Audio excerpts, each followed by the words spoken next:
باید ترشونش بذاریم خاله چی یاد بگی تو خونم برو بدون دهن صورت آشپزی میکی شماره 2 خب تموم شد فنی جانم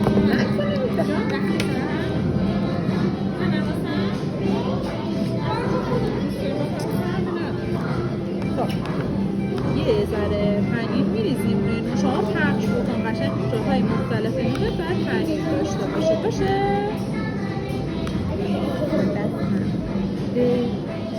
پخته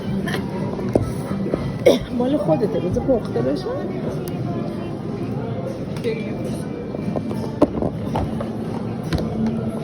یکی اینا که بیرونم میریزر بیار روی نونت باشه بیرون نون میریزر بیار روی نونت خب با این قاشق قشنگ بریز با اون نه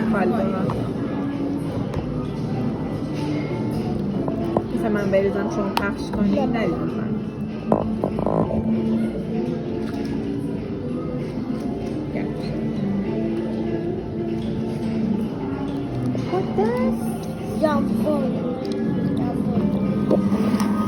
کافیه پس بیا بده خودم این داستان آشپز شکم با دست خب کار بعدی آشپز بعد چی کار کنم؟ بیا از اینا ذرت رو دوست نداری؟ ذرت میریزی؟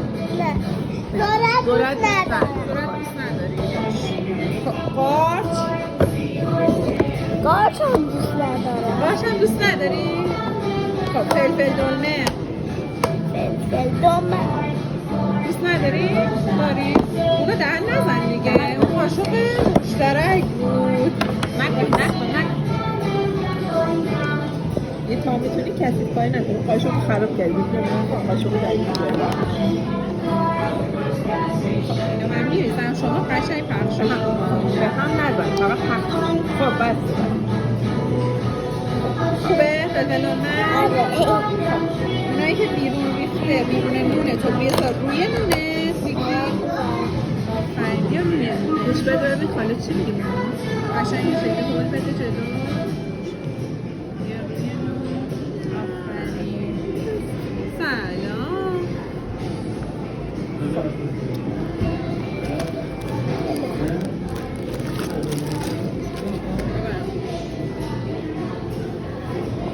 نخوردی همه رو خوردی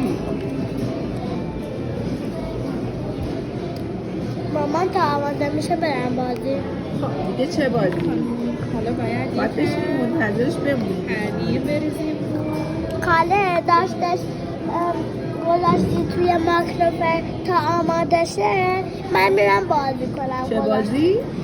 5 تا بازی تموم نشد؟ مثلا تا شده تا حالا نه خودم تنها برم الکی بازی کنم اینقدر اون قاشق نکنید دهن همه جای پنیر